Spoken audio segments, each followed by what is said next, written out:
بسم اللہ الرحمن الرحیم۔ ایک بہت پیاری حکایت۔ یمن کا بادشاہ جس نے 1000 سال پہلے ہی اسلام قبول کر لیا تھا اور اس نے ہمارے پیارے آقا حضرت محمد صلی اللہ علیہ وآلہ وسلم کے نام ایک خط لکھا تھا۔ چلیں ہم اس پیاری حکایت کا آغاز کرتے ہیں۔ کتاب المتظریف اور حجت اللہ علی العالمین اور تاریخ ابن عساکر میں ہے کہ نبی پاک صلی اللہ علیہ وآلہ وسلم کی پیدائش سے 1000 سال پہلے یمن کا بادشاہ تبع اول حمیری تھا۔ ایک مرتبہ وہ اپنی سلطنت کے دورے کو نکلا۔ اس کے ساتھ 12,000 عالم اور حکیم، 1,32,000 سوار اور 1,13,000 پیادہ تھے، اور وہ اس شان سے نکلا کہ جہاں بھی پہنچتا اس کی شان و شوکت شاہی دیکھ کر مخلوق خدا چاروں طرف سے اسے دیکھنے جمع ہو جاتی تھی۔ اور جب یہ بادشاہ دورہ کرتا ہوا مکہ معظمہ پہنچا تو اہل مکہ سے کوئی بھی اسے دیکھنے نہیں آیا۔ بادشاہ حیران ہوا اور اپنے وزیر اعظم سے اس کی وجہ پوچھی تو اس نے بتایا کہ اس شہر میں ایک گھر ہے جسے بیت اللہ کہتے ہیں، اور اس گھر کے خادموں کی یہاں کے لوگ بہت تعظیم کرتے ہیں، اور جتنا آپ کا لشکر ہے اس سے کہیں زیادہ دور اور نزدیک کے لوگ اس گھر کی زیارت کو آتے ہیں اور یہاں کے باشندوں کی خدمت کرتے ہیں۔ ان لوگوں کے خیال میں کہ یہ آپ کا لشکر دیکھنے کیوں آئے؟ یہ سن کر بادشاہ کو بے حد غصہ آیا اور وہ قسم کھا کر کہنے لگا کہ میں اس گھر کو کھدوا دوں گا اور یہاں کے باشندوں کو قتل کروا دوں گا۔ بادشاہ کا یہ کہنا ہی تھا کہ اس کے ناک، منہ اور آنکھوں سے خون بہنا شروع ہو گیا اور ایسا بدبودار مادہ بہنے لگا کہ اس کے پاس بیٹھنے کی بھی کسی کو طاقت نہ رہی۔ اس مرض کا علاج بھی کیا مگر کوئی افاقہ نہیں ہوا۔ شام کے وقت بادشاہ کے ہمراہی علماء میں سے ایک عالم ربانی تشریف لائے اور نبض دیکھ کر فرمایا کہ مرض آسمانی ہے اور علاج زمین کا ہو رہا ہے۔ اے بادشاہ، آپ نے اگر کوئی بری نیت کی ہے تو فوراً اسے توبہ کیجیے۔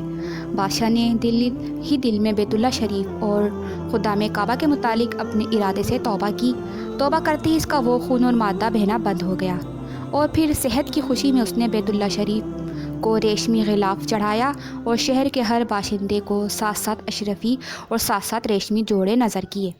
پھر جب مکہ معظمہ سے چل کر بادشاہ مدینہ پاک پہنچا تو ہمراہی علماء نے جو کتب سماویہ کے عالم تھے وہاں کی مٹی کو سونگھا اور کنکریوں کو دیکھا، اور نبی آخری الزماں کی ہجرت گاہ کی جو علامتیں انہوں نے پڑھی تھیں ان کے مطابق اس سرزمین کو پایا تو باہم عہد کر لیا کہ ہم یہاں ہی مر جائیں گے مگر اس سرزمین کو نہیں چھوڑیں گے۔ اگر ہماری قسمت نے یاوری کی تو کبھی نہ کبھی جب نبی آخری الزماں یہاں تشریف لائیں گے ہمیں بھی زیارت کا شرف حاصل ہو جائے گا، ورنہ ہماری قبروں پر تو ضرور ہی کبھی نہ کبھی ان کی جوتیوں کی مقدس خاک اڑ کر پڑ جائے گی جو ہماری نجات کے لیے کافی ہے۔ یہ سن کر بادشاہ نے ان عالموں کے 400 مکان بنوائے اور اس بڑے عالم ربانی کے مکان کے پاس نبی پاک صلی اللہ علیہ وآلہ وسلم کے خاطر ایک 2 منزل عمدہ مکان تیار کرایا اور وصیت کر دی کہ جب آپ تشریف لائیں تو یہ مکان آپ کی آرام گاہ ہوگا۔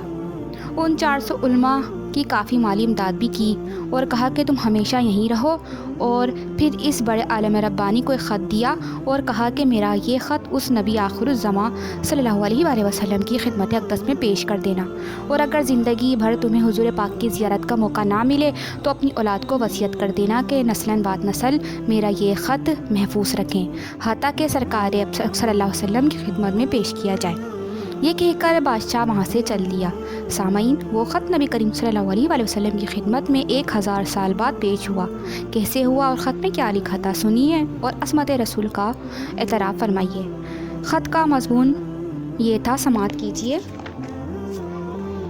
کمتر بن مخلوق تبع والحمیری کی طرف سے شفیع المذنبین سید المرسلین محمد رسول اللہ صلی اللہ علیہ وسلم، اما بعد۔ اے اللہ کے حبیب، میں آپ پر ایمان لاتا ہوں اور جو کتاب آپ پر نازل ہوگی اس پر بھی ایمان لاتا ہوں، اور میں آپ کے دین پر ہوں۔ بس مجھے اگر آپ کی زیارت کا موقع مل گیا تو بہت اچھا و غنیمت، اور اگر میں آپ کی زیارت نہ کر سکا تو میری شفاعت فرمانا اور قیامت کے روز مجھے فراموش نہ کرنا۔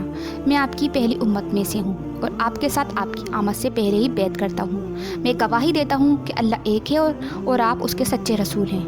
سامعین، شاہ یمن کا یہ خط نسلاً بعد نسل ان 400 علماء کے اندر فرزِ جان کی حیثیت سے محفوظ چلا آیا، یہاں تک کہ 1000 سال کا عرصہ گزر گیا۔ ان علماء کی اولاد اس کثرت سے بڑھی کہ مدینے کی آبادی میں کئی گنا اضافہ ہو گیا، اور یہ خط دست بدست ماوسیت کے اس بڑے عالم ربانی کی اولاد میں سے حضرت ابو ایوب انصاری کے پاس پہنچا، اور آپ نے وہ خط اپنے غلام میں خاص ابو لیلہ کی تحویل میں رکھا، اور جب نبی پاک صلی اللہ علیہ وسلم مکے سے ہجرت فرما کر مدینہ منورہ پہنچے اور مدینہ منورہ کی الوداعی گھاٹی سنیات کی گھاٹیوں سے آپ کی اونٹنی نمودار ہوئی، اور مدینہ کے خوش نصیب لوگ محبوب خدا کا استقبال کرنے کو جوک در جوک آ رہے تھے، اور کوئی اپنے مکانوں کو سجا رہا تھا تو کوئی گلیوں اور سڑکوں کو صاف کر رہا تھا، کوئی دعوت کا انتظام کر رہا تھا، اور سب کا یہی اصرار تھا کہ نبی پاک میرے گھر تشریف فرما ہو۔ نبی پاک نے فرمایا کہ میری اونٹنی کی نکیل چھوڑ دو۔